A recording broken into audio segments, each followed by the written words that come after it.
Morning, family. Good morning. Good to be back. I trust that your week has gone well. Thank you for praying for my wife during her time in hospital. I praise God that it was His will to heal her and to still have her here with me. So praise God. So we've been going through the book of Psalms 111, and it's been a beautiful psalm so far. We read and we studied through this book, and we get to see the psalmist describe the works of the Lord. So just a quick recap. In verse 1, we find the psalmist giving praise and giving thanks to the Lord. He begins the psalm by admiration to God, adoring God.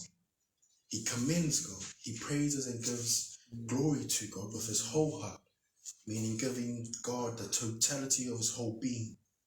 And he does this in the company of the upright, and in the assembly of in the congregation. Sorry. Yes. We also see in verse 2 that the Lord's work are great and they are studied. The works of the Lord are great, meaning the Hebrew word gadol, meaning great in number, large in magnitude, and they are studied by all who take pleasure in them. Only those who take pleasure or who delight in the word of God will study his works.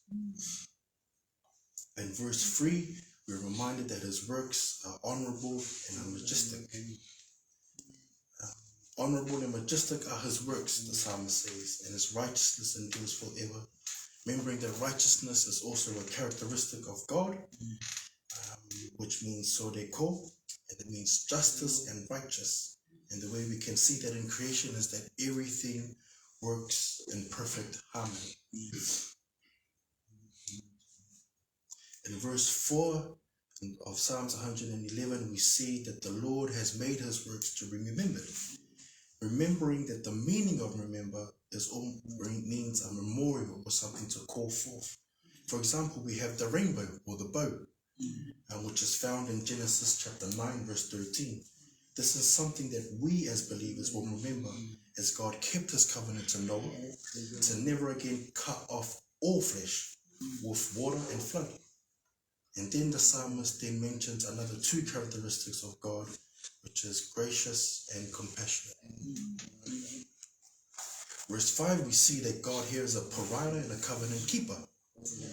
The verse the psalm calls him to remember was, he called him to remember what God did in Numbers chapter 11. And this is when God miraculously provided food for Israel. Other studies allude to Genesis chapter 37 and verse 50, when God provided food for Jacob through Joseph in fulfillment of the Abrahamic covenant. In verse 6, again, God is then mentioned again also as a covenant keeper.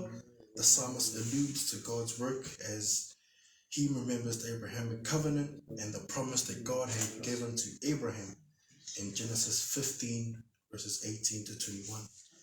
And the Lord has made his power known by giving them the heritage of the nation. In verse 7, we see that the works of the Lord are done in truth and justice. Here the psalmist is describing the works of God which are faithful. The King James uses the word verity, and this comes from the Hebrew word emet, which means firmness, stable, and reliable.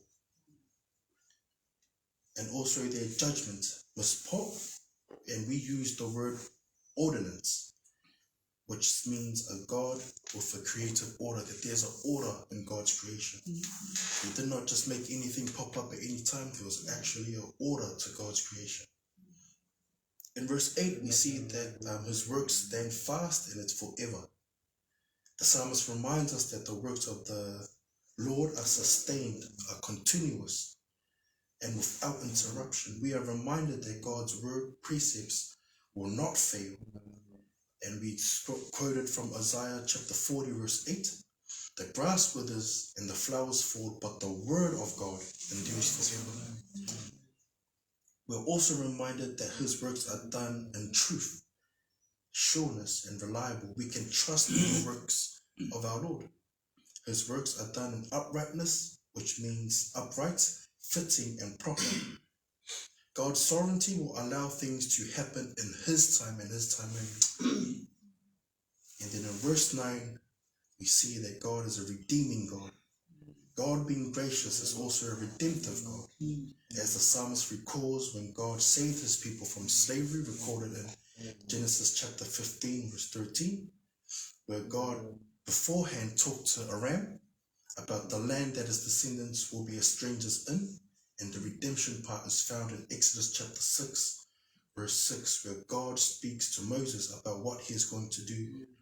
We then find the great Exodus in Exodus chapter 12, verse 33. So we see these different characteristics of God. We see the psalmist describe how wonderful and how majestic is the works of God, and what a fitting song for worship as well, as we worship God and who He is, His majesty and His glory. We now read on to the last verse in the book of Psalms 111, which is verse 10. If I can have Brother Vai, please read Psalms 111, verse 10, please.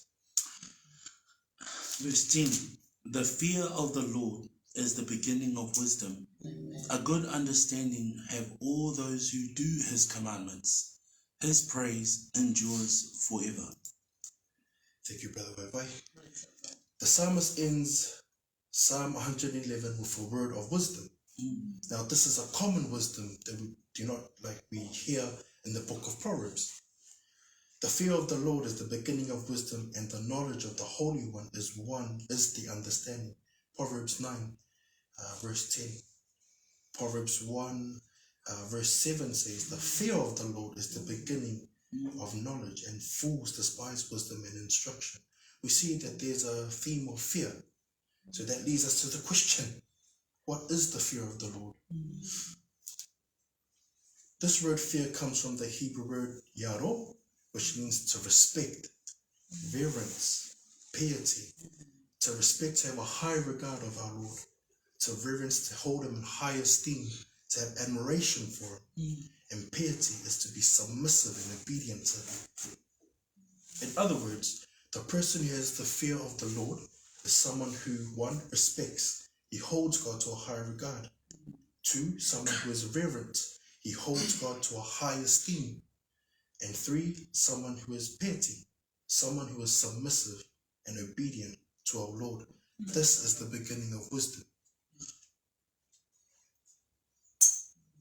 The psalmist goes on to say that all who follow His precepts have a good understanding. To Him belongs eternal praise.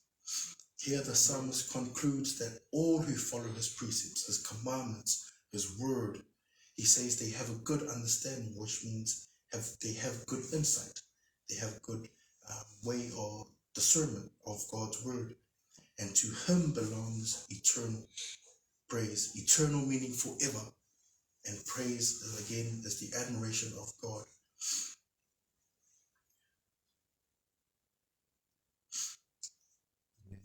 So that concludes our little study of this Psalm 111 as we look at verse 10. As we go back, we journeyed through the book again and we discovered the sovereignty of God. God who is faithful to His covenants.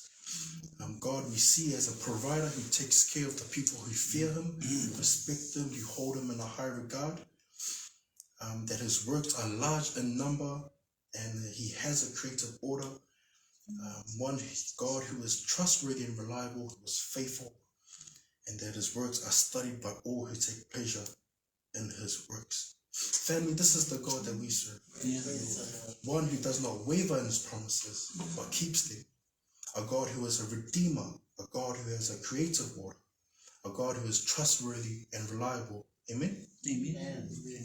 For us as believers, let us continue to have a respect of the Lord, a high admiration of His name. We can do this only by studying His word and being obedient to it. So now end with Psalms 111 verse 10. The fear of the Lord is the beginning of wisdom. All who follow His precepts have a good understanding. To Him belongs eternal praise. Aloha Beto family. Thank you for again, thank you for praying for my wife. Thank you, and it's good to be back in the house of the Lord. So, Maroa Pito, I'll hand it over back to Brother Waiwai for our prayer.